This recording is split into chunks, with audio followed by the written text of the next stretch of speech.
दोस्तों, पिछले भाग में आपने देखा राजकुमार वीरेंद्र सिंह ठगों के जाल में फंस चुका था। तभी ठग की छोटी बेटी ने आकर कहा, आज किसी भी तरह बच जाओ, कल मैं तुम्हारी मदद करूंगी। लेकिन जैसे ही रात गहरी हुई, ठग की बड़ी बेटी कटार लेकर पहुंची और कहा, अपने चारों लाल दो, वरना अभी मौत के घाट उतार दूंगी। तभी राजकुमार को साधु की सीख याद आई, जहां तक हो सके अपनी वाणी से संकट से बाहर निकलने की कोशिश करो। उसने ठग की बेटी से कहा, अगर तुमने मुझे मारा तो वैसे ही पछताओगी, जैसे एक किसान अपने सबसे वफादार साथी को मारकर पछताया था। अब क्या होगा, जानने के लिए बने रहिए। राजकुमार ने कहानी शुरू की। बहुत समय पहले की बात है। वीरपुर नामक गांव में रघु नाम का एक गरीब किसान रहता था। उसकी पत्नी और बेटा एक अज्ञात बीमारी के कारण चल बसे। इस दुख से टूटे हुए रघु के पास अब कोई सहारा नहीं था, सिवाय उसके वफादार कुत्ते शेरू के। शेरू रघु के लिए सिर्फ एक पालतू जानवर नहीं था, बल्कि उसका सबसे करीबी दोस्त था। समय बीतने के साथ रघु की हालत और खराब होती गई। उसकी फसलें बर्बाद हो गईं, कर्ज बढ़ गया और खाने तक के लाले पड़ गए। वह शेरू को पालने में असमर्थ था, लेकिन उसे छोड़ना भी नहीं चाहता था। आखिरकार मजबूरी में रघु ने शेरू को पास के शहर के एक अमीर व्यापारी सेठ हरिदत्त को बेचने का फैसला किया। सेठ को अच्छे और समझदार कुत्तों का बहुत शौक था। उसने शेरू को खरीदा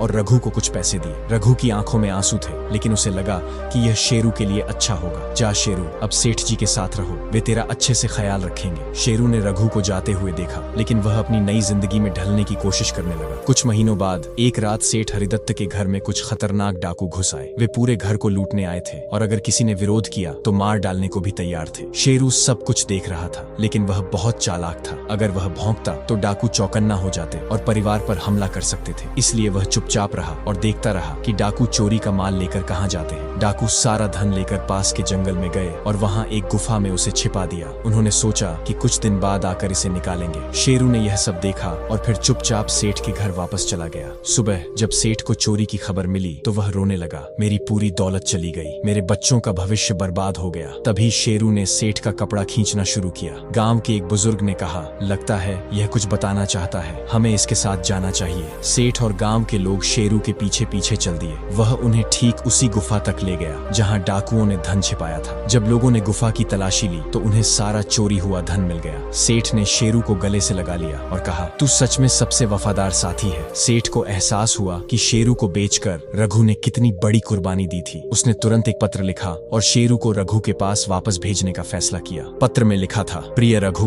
तेरा शेरू सिर्फ एक कुत्ता नहीं बल्कि एक अनमोल रत्न है। उसने मेरी सारी दौलत बचाई और मैं इसे अब तेरे पास वापस भेज रहा हूँ। आगे अगर तुझे कभी धन की जरूरत हो तो मुझसे बेहिचक ले जाना। सेठ ने यह पत्र शेरू के गले में बांध दिया और उसे विदा किया। शेरू कई दिनों तक सफर करता रहा और आखिरकार अपने पुराने मालिक रघु के पास पहुंच गया। लेकिन जैसे ही रघु ने शेरू को देखा, उसका खून खौल उठा। तू वहां से भाग आया, तूने मेरी बेइज्जती कर दी। गुस्से में रघु ने बिना कुछ सोचे समझे अपनी लकड़ी की लाठी उठाई और शेरू को जोर से मार दिया। शेरू जमीन पर गिर पड़ा। तभी रघु की नजर उसके गले में बंधी चिट्ठी पर पड़ी। उसने कांपते हाथों से पत्र खोला और पढ़ा। जैसे ही उसने पूरी चिट्ठी पढ़ी, उसकी आंखों में आंसू आ गए। हे भगवान, मैंने अपने सबसे वफादार साथी को खुद ही मार डाला। रघु रोने लगा, लेकिन अब पछताने से कुछ नहीं हो सकता था। किसान की कहानी सुनाकर वीरेंद्र सिंह ठग की बेटी से कहता है, गुस्से में लिया गया निर्णय हमेशा नुकसानदायक होता है। बिना सोचे समझे कोई भी कदम नहीं उठाना चाहिए, वरना हमें अपनी ही गलती पर पछताना पड़ता है। फिर वीरेंद्र सिंह ठग की बेटी से कहता है, एक और कहानी सुनो। एक समय की बात है, एक राजा था जो अपनी बुद्धिमानी और नीतियों के लिए प्रसिद्ध था। उसके पास एक अद्भुत तोता था जो न केवल चतुर था बल्कि ज्ञान और शिक्षा से परिपूर्ण भी था। राजा उससे बहुत स्नेह करता था और उसकी बातों पर हमेशा ध्यान देता था। एक दिन राजा गंगा स्नान के लिए गया और अपने प्रिय तोते को पास ही एक पत्थर पर बैठा दिया। राजा जैसे ही जल में डुबकी लगाने गया, तोते की नजर एक चमकते हुए फल पर पड़ी जो नदी में बहता चला आ रहा था। उत्सुकतावश तोता उड़कर उसके पास गया और अपनी चोंच से उस फल को बाहर निकाल लाया। जब राजा स्नान करके बाहर आया, तोते ने उल्लासित होकर कहा, महाराज, यह कोई साधारण फल नहीं है बल्कि अमर फल है। इसे खाने से आप अमर हो सकते हैं। राजा ने फल को ध्यान से देखा और कुछ क्षण सोचने के बाद कहा, यदि यह अमर फल है तो इसे केवल मैं ही क्यों खाऊं? मैं इसे अपने बाग में लगवाऊंगा ताकि जब यह वृक्ष बड़ा हो और फल देने लगे तो मैं अपने पूरे परिवार को अमर कर सकूं। राजा ने उस फल को अपने राजमहल के माली को दे दिया और उसे आदेश दिया कि इसे राजकीय बाग में सावधानी से लगाया जाए। कुछ ही समय में उस वृक्ष पर सुंदर फल उगने लगे। एक दिन जब पहला फल पका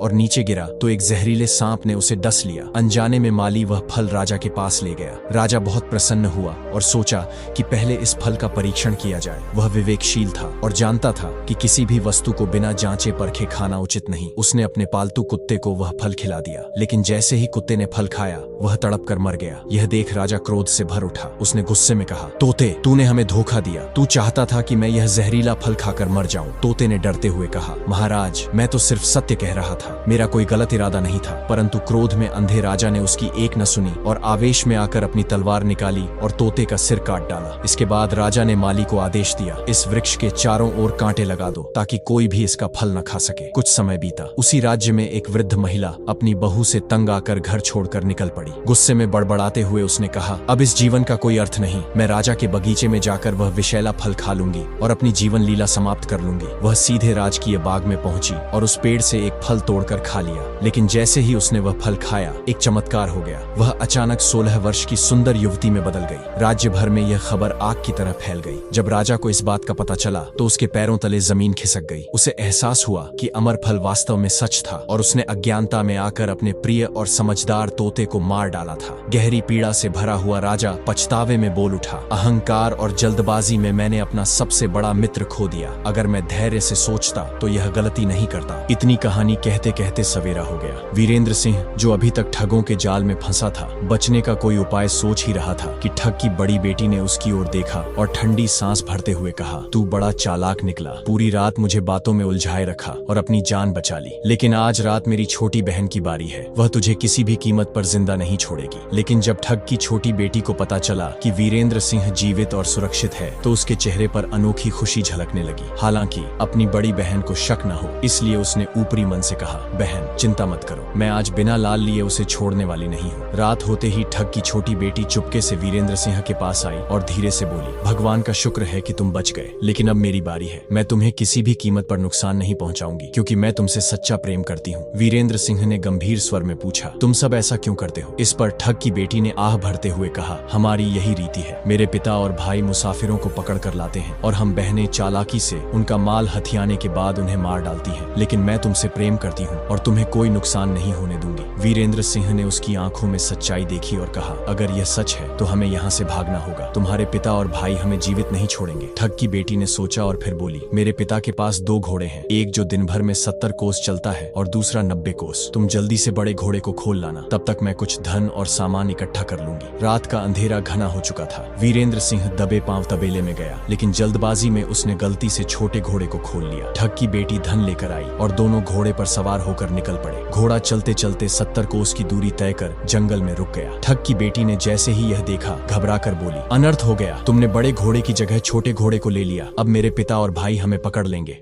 सुबह होते ही ठग को पता चला कि उसकी बेटी और मुसाफिर दोनों गायब हैं। वह क्रोध में भरकर तबेले की ओर भागा और देखा कि छोटा घोड़ा गायब है। उसे समझते देर न लगी कि वे ज्यादा दूर नहीं गए होंगे। ठग ने बड़े घोड़े पर सवार होकर जंगल की ओर तेजी से दौड़ लगाई। कुछ ही देर में वह उस स्थान पर पहुंच गया जहां वीरेंद्र सिंह और उसकी बेटी ठहरे हुए थे। वीरेंद्र सिंह ने ठग को आते देखा तो घबरा गया। उसने कांपते हुए कहा, देखो तुम्हारे पिता आ रहे हैं, अब हमारी जान बचनी मुश्किल है। लेकिन ठग की बेटी ने दृढ़ता से कहा, डरने की जरूरत नहीं, जैसा मैं कहती हूँ वैसा ही करो। जाओ और पेड़ पर चढ़ जाओ। जब मेरा पिता तुम्हें पकड़ने के लिए पेड़ पर चढ़ेगा तो मैं उसके घोड़े को तुम्हारी डाल के नीचे ले आऊंगी। तुम तुरंत कूदकर घोड़े पर बैठ जाना और हम भाग निकलेंगे। वीरेंद्र सिंह ने उसकी बात मानी और जल्दी से पेड़ पर चढ़ गया। ठग वहां पहुंचा और गुस्से से तिलमिला उठा। उसकी बेटी ने नाटक करते हुए कहा, पिताजी, यह दुष्ट मुझे धोखे से यहाँ भगा लाया है, इसे किसी भी कीमत पर मत छोड़ना। क्रोधित ठग पेड़ पर चढ़ने लगा। उसी समय ठग की बेटी ने जल्दी से घोड़े पर छलांग लगाई और उसे वीरेंद्र सिंह की डाल के नीचे ले आई। वीरेंद्र सिंह ने झटपट कूदकर घोड़े पर सवार हो लिया। ठग जब तक कुछ समझ पाता, दोनों तेज गति से घोड़े को दौड़ाते हुए वहां से भाग निकले। कई दिनों तक यात्रा करने के बाद वीरेंद्र सिंह और ठग की बेटी एक नए शहर में पहुंचे और वहीं बस गए। कुछ समय बाद वीरेंद्र सिंह के देश निकाले की अवधि भी पूरी हो गई। जब वह अपने राज्य वापस लौटा तो उसने ठग की बेटी से विवाह कर लिया। दोनों ने प्रेम और विश्वास के साथ सुखमय जीवन व्यतीत किया। यह कहानी हमें सिखाती है कि धैर्य, प्रेम और विश्वास सबसे बड़ी ताकत होती है। कठिन परिस्थितियों में भी यदि हम सही निर्णय लें और अपने प्रियजनों पर भरोसा रखें तो हर समस्या का हल निकल सकता है। प्रेम में निस्वार्थता हो तो असंभव भी संभव हो जाता है। अगर आपको यह कहानी पसंद आई हो तो लाइक, कमेंट और शेयर जरूर करें। ऐसे ही रोचक और रोमांचक किस्से सुनने के लिए हमारे चैनल को सब्सक्राइब करें और बेल आइकन दबाएं ताकि आपको हर नई कहानी की नोटिफिकेशन सबसे पहले मिले। धन्यवाद।